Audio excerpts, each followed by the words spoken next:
ఈరోజు పులివెందుల శాసనసభ్యులు జగన్మోహన్ రెడ్డి గారి నర్సీపట్నం పర్యటన చూస్తూ ఉంటే ఉత్తరాంధ్ర ప్రజలు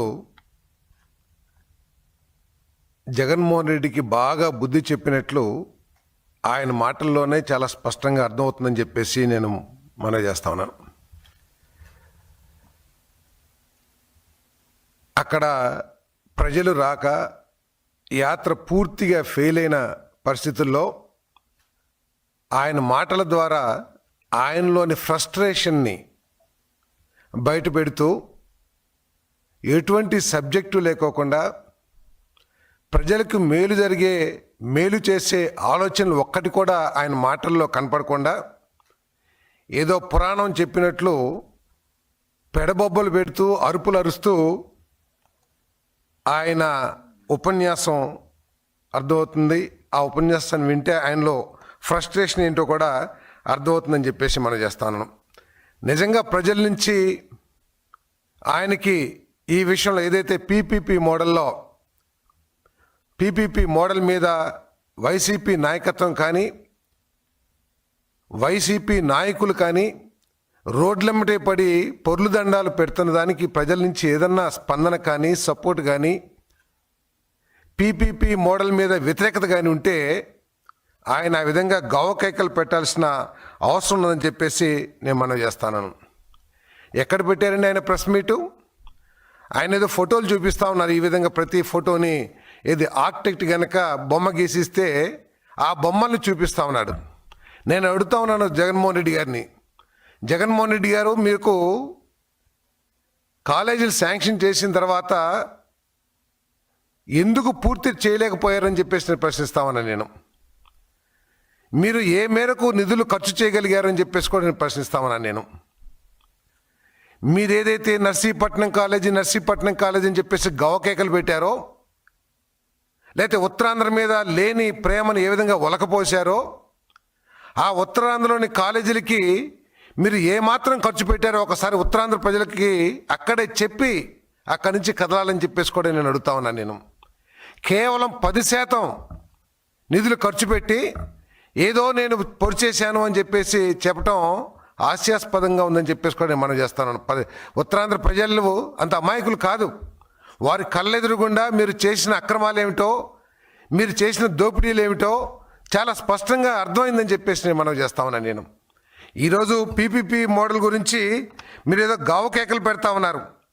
నేను అడుగుతా ఉన్నాను, నేను జగన్మోహన్ రెడ్డి గారు, పీపీపీ అంటే మీ ఉద్దేశంలో ప్రైవేటైజేషన్ అని చెప్పేసి ఎందుకు అంటున్నారు అని చెప్పేసి నేను ప్రశ్నిస్తా ఉన్నాను. నేను మీకు అవగాహన ఉండి మాట్లాడుతున్నారా, లేకపోతే అవగాహన లేకోకుండా ప్రజల్ని మభ్యపెడటానికి మీ అరాచకాలని దాచిపెట్టడానికి ప్రయత్నం చేస్తున్నారా అని చెప్పేసి అడుగుతా ఉన్నాను. నేను ప్రైవేటైజేషన్కి పీపీపీ మోడల్కి తేడా తెలియని మీరు అసలు ఒక నాయకుడు, ఒక రాజకీయ పార్టీకి నాయకుడిగా ఏ విధంగా అయ్యారని చెప్పేసి కూడా నేను ఇది ప్రశ్నిస్తా ఉన్నాను. నేను మీరు ఎందుకు ఈ పీపీపీ మోడల్ని వ్యతిరేకిస్తున్నారో ఒకసారి ఈ రాష్ట్ర ప్రజలకి సమాధానం కూడా చెప్పాలని చెప్పేసి కూడా అడుగుతా ఉన్నాను. నేను మీరు ఎప్పుడు కూడా మీ ప్రభుత్వంలో పీపీపీ మోడల్ అనే విధానాన్ని మీరు అవలంబించలేదని చెప్పేసి కూడా అడుగుతా ఉన్నాను. నేను మీరు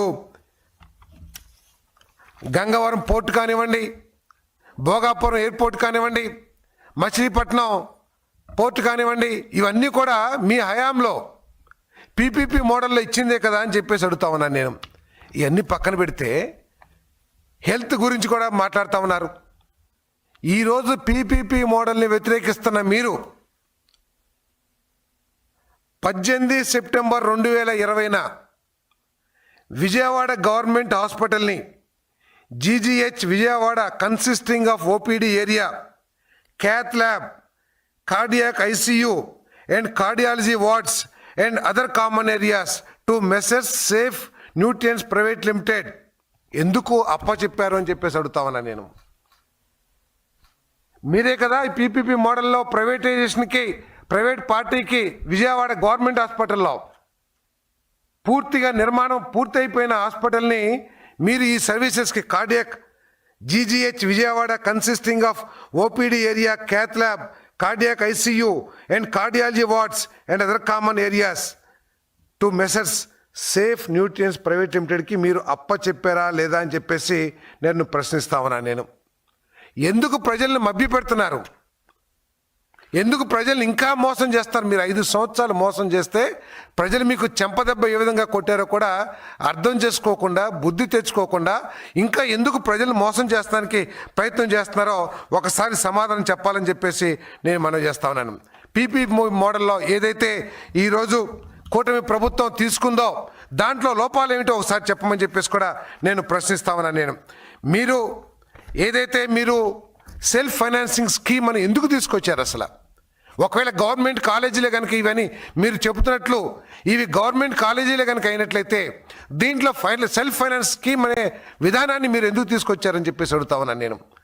మీరు తీసుకొచ్చిన కాలేజీ విధానానికి ఈరోజు పీపీపీ మోడల్ ద్వారా కూటమి ప్రభుత్వం పూర్తి చేయబోతున్న మెడికల్ కాలేజీల్లో మన తెలుగు విద్యార్థులకి, మెరిట్ విద్యార్థులకి మీ విధానంలో మేలు జరిగిందా లేక ఈ కూటమి ప్రభుత్వ విధానంలో మేలు జరిగిందా? ఒక్కసారి బహిరంగ చర్చకి సిద్ధమా జగన్మోహన్ రెడ్డి గారు అని చెప్పేసి నేను అడుగుతా ఉన్నాను నేను. మీ విధానంలో సెల్ఫ్ ఫైనాన్సింగ్ స్కీమ్ ఏదైతే మీరు తీసుకొచ్చారో మీ విధానంలో మన తెలుగు మెరిట్ స్టూడెంట్స్కి కేవలం 35% సీట్లు మాత్రమే కేటాయించిన విషయం వాస్తవా కాదా అని చెప్పేసి అడుగుతా ఉన్నాను నేను. మరి ఈరోజు కూటమి ప్రభుత్వం ఆల్ ఇండియా స్టూడెంట్స్కి ఆపేసి పీపీపీ మోడల్లో 50% సీట్లని మన తెలుగు బిడ్డలకి, మెరిట్ పొందిన తెలుగు బిడ్డలకి సీట్లు అందిస్తూ ఉంటే ఎందుకు బాధపడుతున్నావు జగన్మోహన్ రెడ్డి గారు అని చెప్పేసి అడుగుతా ఉన్నాను నేను. మీరు ఏ విధంగా అయితే మన బీకే మేనేజ్మెంట్స్కి, ఎన్ఆర్ఎస్కి ఇచ్చారో మేము కూడా 50% అదేవిధంగా ఎన్ఆర్ఐకి లేకపోతే మేనేజ్మెంట్కి ఇచ్చాం. కానీ మీరు కేవలం 35% మాత్రమే, 50%, 35% మాత్రమే మెరిట్ స్టూడెంట్స్కి 15,000 రూపాయలు ఫీజుకి ఇస్తే మేము 50% సీట్స్ ఇస్తున్నాం. ఇది సహించలేకపోతున్నావా అని చెప్పేసి అడుగుతా ఉన్నాను. అంటే మీ బాధ అంతా కూడా తెలుగు మెరిట్ స్టూడెంట్స్కి మేలు జరుగుతుందని చెప్పేసి బాధపడుతున్నారా అని చెప్పేసి నేను అడుగుతా ఉన్నాను నేను.